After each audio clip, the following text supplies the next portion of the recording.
Kidring, kidring, kidring, kidring. Bell icon do not the bell icon. Bell icon. Kamay hai ba? Bell icon. Bell icon. Isano pinatambire. Bell icon do sunabira mo. Kidring, kidring.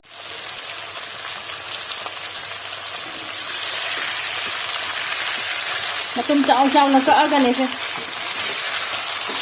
Matum je ku chao am. Ku chao am.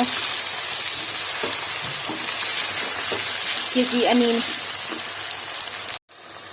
Samar khara langjan jage. Khatta bida khara jo hapja gram ni khara hapjan jage. Semana nap nap laung na tau.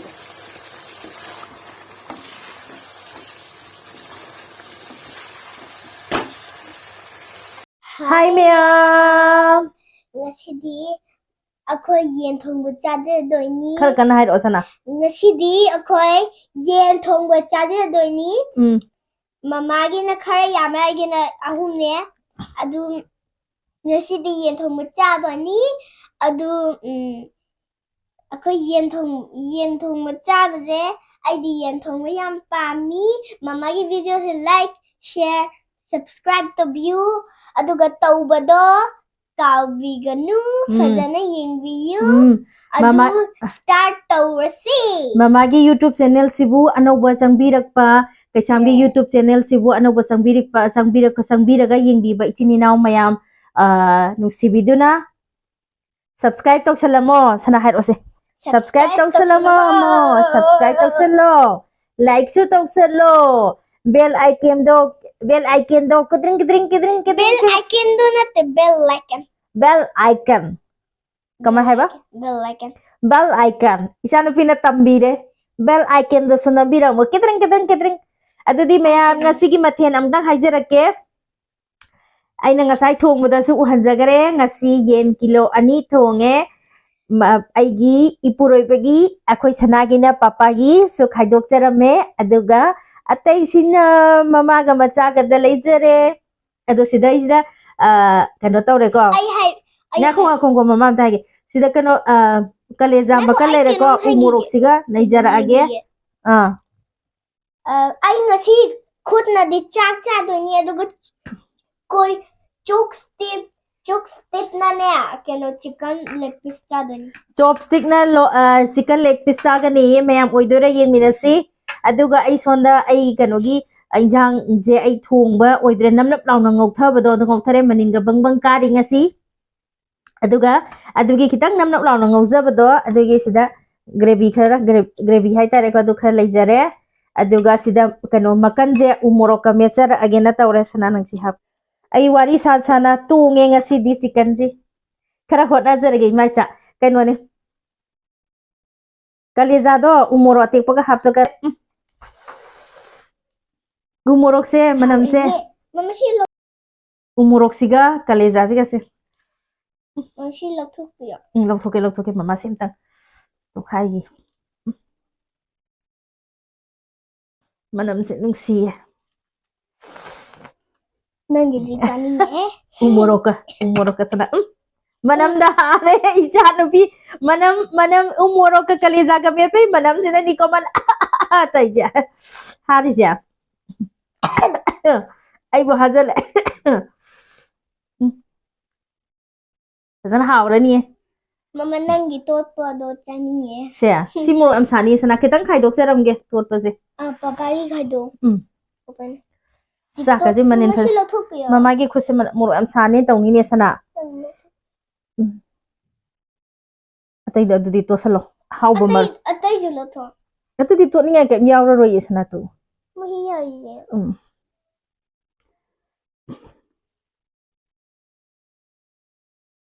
ngai rong kanom chu masam ji yaw rak pan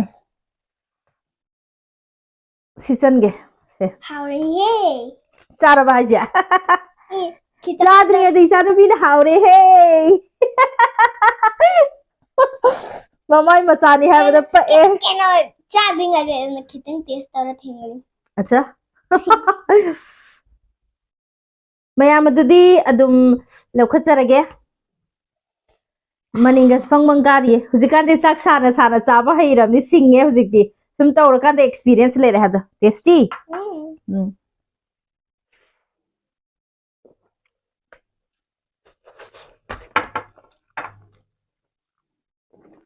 yummy Happy, yummy. Are Happy. you happy? yes Are I'm you- happy Happy, yummy. Are you happy in chicken? không không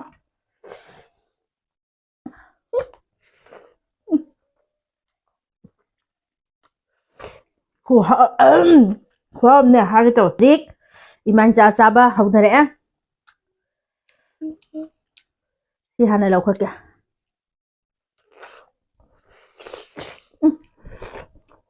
I do like this a lot cooler, but Hannah, ok hảo đấy cut the camera.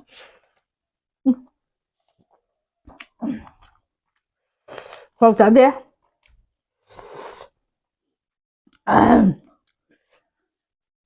Kaya mama niya niya moro sade hayda. không chán ra rồi Sade hayda kaya na moro sade di tao na ado. không chán đi hả bạn mà đi phi ngang đi này qua mà tao giờ anh này không chán đi hai cái mà nó mua chán đi anh khăn đi chứ cái này ra mẹ phải thùng thì đang quạt à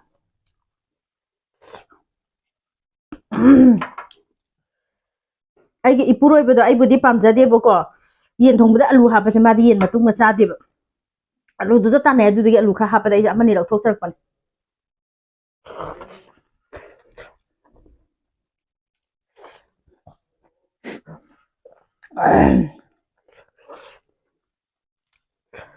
ꯁꯥ ꯃꯔꯣꯏ ꯌꯥꯎꯕꯅꯤꯅꯅꯦ ꯍꯥꯎꯋꯦ ꯑꯩ ꯏꯆꯥꯅꯨꯄꯤꯁꯨ ꯏꯆꯥꯅꯨꯄꯤ ꯊꯣꯛꯄ ꯃꯃꯥꯏꯁꯨ ꯃꯃꯥꯏ ꯊꯣꯛꯄ hào mẹ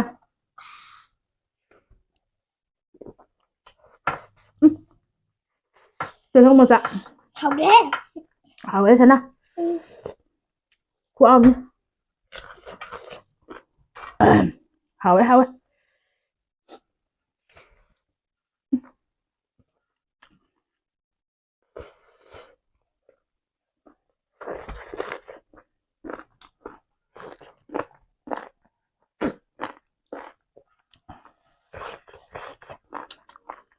một sạp với sạp à mấy sinh hay biết kìa chẳng thằng thầu ấy sinh đuôi em thắc hơn thì nhỉ chắc chắn ngày nhau rồi vậy Maya, ai yen thùng bát ra bát nè, yen trai bát đồ lôi bát nè, sen nè yam trai white nè sen nè bát đồ. à hay ghê maru đó sẽ năng người ta thôi hay nè vậy vậy thì bác sinh bà hay gì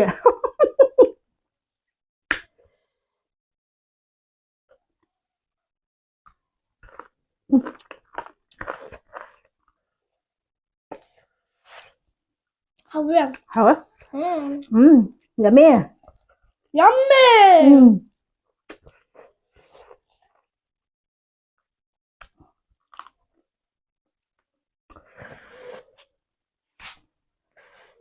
ꯃꯌꯥꯝ ꯁꯨꯃꯥꯏꯅ ꯆꯥꯕꯗꯅꯦ ꯃꯔꯨ ꯁꯨꯃꯥꯏꯅ ꯆꯤꯛꯈꯥꯏꯔꯒ ꯃꯅꯨꯡꯗꯒꯤ ꯃꯍꯥꯎ ꯑꯃ ꯊꯣꯛꯄꯗꯣ ꯑꯗꯨꯒꯤ ꯃꯃꯥꯅꯁꯦ ꯈꯔ ꯆꯥꯕꯤ ꯍꯥꯎꯕꯅꯦ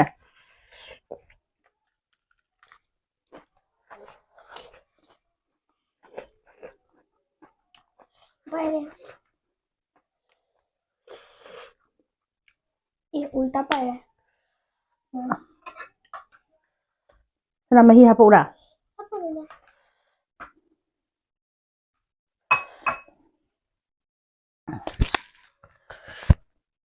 mayam đi hainabra hainadabra khang de haidi bob se haidi am hainade am how hay bu hainade de kai gi ra ba ai đi hainai ha ba mama đi nha hainai ha ba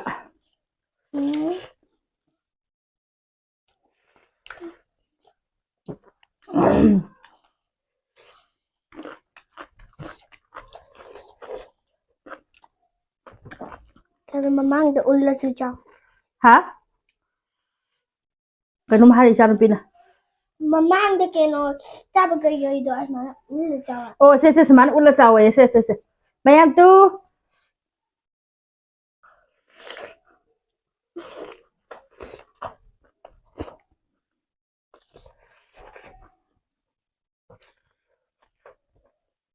ꯍꯤꯡꯅ ꯆꯥꯏꯗꯨꯔꯣ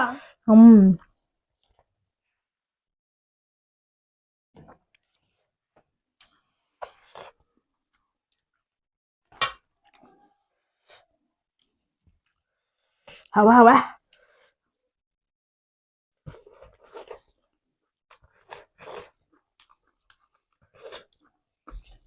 kaleda makan mepe aja hawa hau tuh ya udah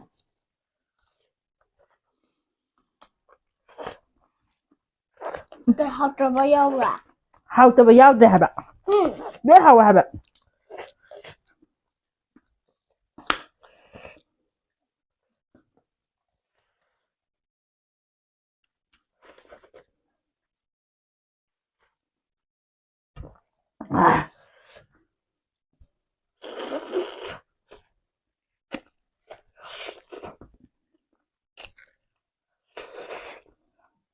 Tuloy ko eh. Isa no pinahajo. Lipstick खड़ा कर माना को ए मामा के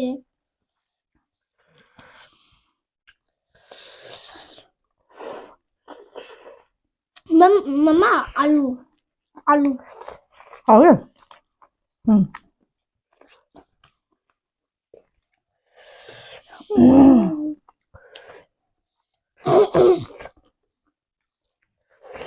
Mày cái picnic nè, tao nói nè, pizza sao vậy nè.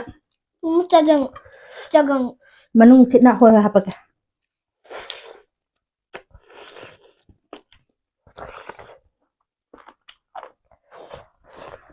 Crab. Yeah.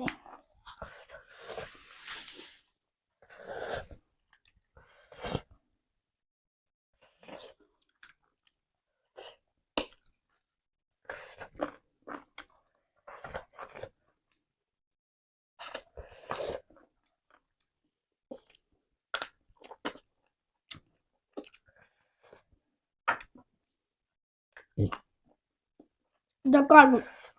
Baru jumpa hau eh. Nak tuan mah hilangnya.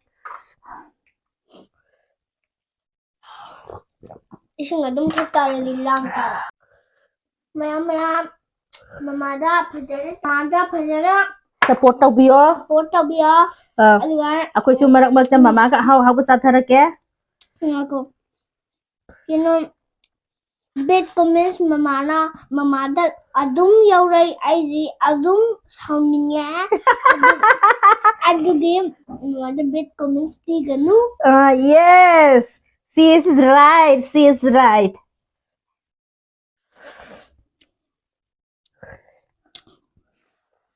Ngahan kanon mamagi YouTuber na kanon yang tina hareba. Aligo mamanya mangunda video da kanon Sauraga hai gare ba. sauraga haibero. Aduna maya. Aduna mamada bet comments pirak pado. Kana hayo. Mamada bet comments pirak pado hainode sanginya. Mamada bet comments pirak pado. Fazana to biyo. Adugo take care to biyo aina haibze Kabiganu. Take care to biyo aina haibze. Adugo mamana nga sao na haibdo admana mamana nga sao na haibdo tawningdradi fazana to biyo. Ma aja mama na ngahan saw na ngang hibato adudo adumay na ngang buto taning ready bet comments bibira kano mama yam saw eh hari ba.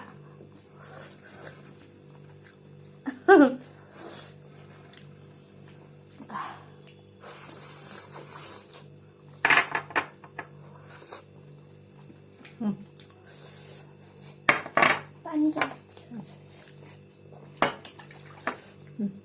Laura. Wait, cheers करते हैं ना. Cheers. Macam cheers tau. हर पीने के time chairs करना है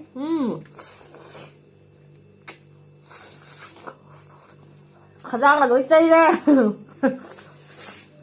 मम्मा ने सब lipstick को lấy xin đôi ta thôi à नहीं ना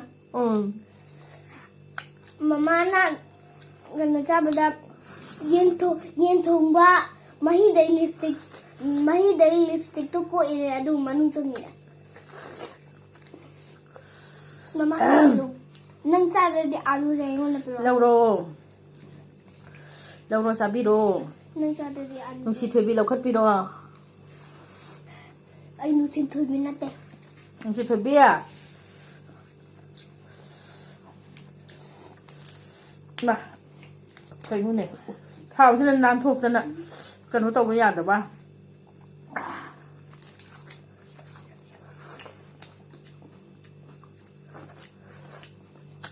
chỉ cái giặt comment làm lạc sang đi không nó ứng rằng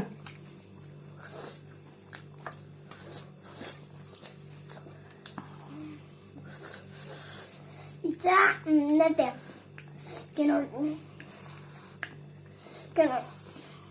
नगो इसिंग आना थकीगे अदुगा के याम साय मोरो सामंदना इचाजे हाइबं खंगदबा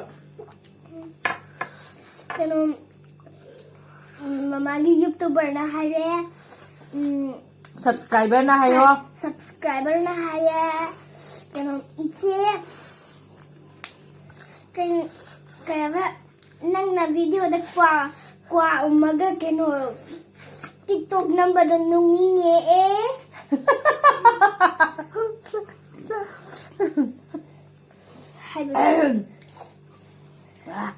mày em nung ngoài đó ba mày thấy mua bằng em nung ngoài đi nungai bani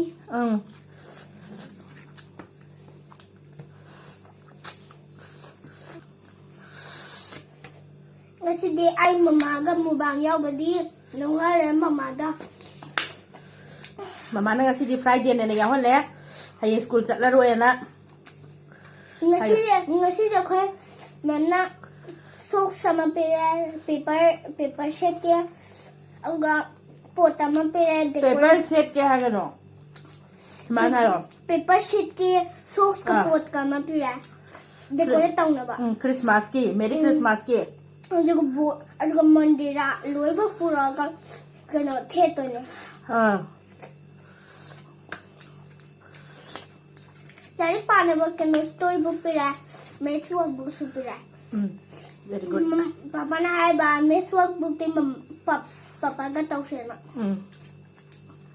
story book atay kari book na mama ka pau hai ba math na papa ka tau ke hai ba adu dei khangre hindi ka kay na mama ka paminaw hai ba natra Singapore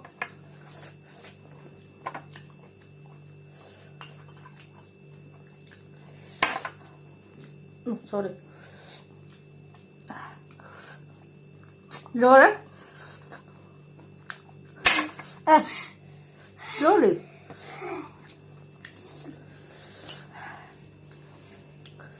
yam hao đấy mày em khu hao nè yen thong ba cha ba da khudo mi ma cha de thope yen thong ba cha ba da mai ki khudo mi ma cha thupi here last one there last one je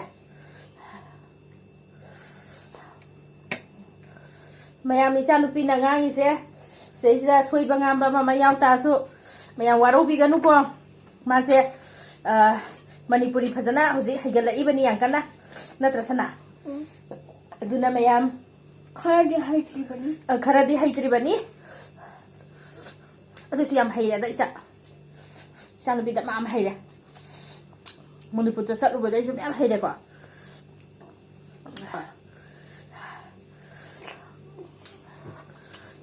ai oktore oktri ba di rumah puk lumi puk thale hai ne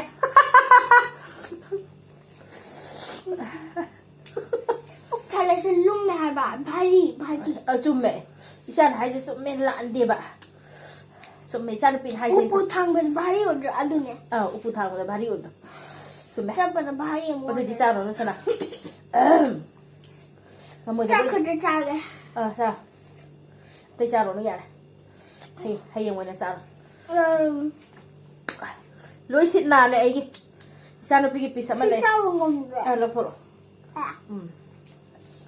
Angani waraw ya de ko me. Pasay ba kano tawdabay do. Ngasidi mubang tawbagi, ma mubang tawbo to bonu misidi aina makhutna namdara pijay ba. Kaino di mase makhutna chabse ke expert oi daba. Heksa ne tana samasna gumba chaba adum illi ne se. Adum ila chai ba. Sida lay bagi hawna bi moi ke tan yo ma chabi do. Adu tawbagi. Adu ngasidi aina sanana ngai ke mubang tawbo tawgo do oi taragadi. Mama na kay haba khutna chaga daba. Adu bagda chopstick na sane puthorei sine. Te ko ta hapa chopstick na chai haba. Akoi haijade asi napsana ba wa haite khoi di. Sana mo am sare charo no. Mayam da bai tawrasi se.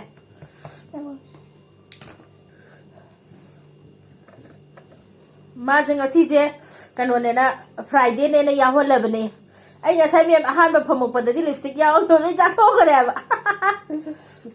Hela ꯃꯊꯛꯀꯤ ꯀꯩꯅꯣ ꯃꯇꯥꯏꯒꯤ line ꯑꯣꯏꯅ ꯁꯦꯝꯃ ꯂꯩꯈ꯭ꯔꯦ sina mama na saba na yogdaba. Sakhom yogdaba. ꯃꯃꯥ ꯅꯪꯗꯤ ꯑꯆꯧꯕ ꯆꯥꯕꯅꯤꯅ ꯅꯪꯗꯤ ꯍꯦꯜꯂꯦ Achawba chaba ni na ay hele. ꯑꯩꯅ ꯃꯆꯥ ꯃꯆꯥ ꯌꯥꯔꯦ Bye bye haji sa sana mayam da. Ma ising thakjagi jana dugo bye bye tawrag. Adudi mayam imay chagi chicken namnap launa ngawbagi mukbang asigidamaktadi matanga sayda bye bye Tata. Goodbye. Bye bye.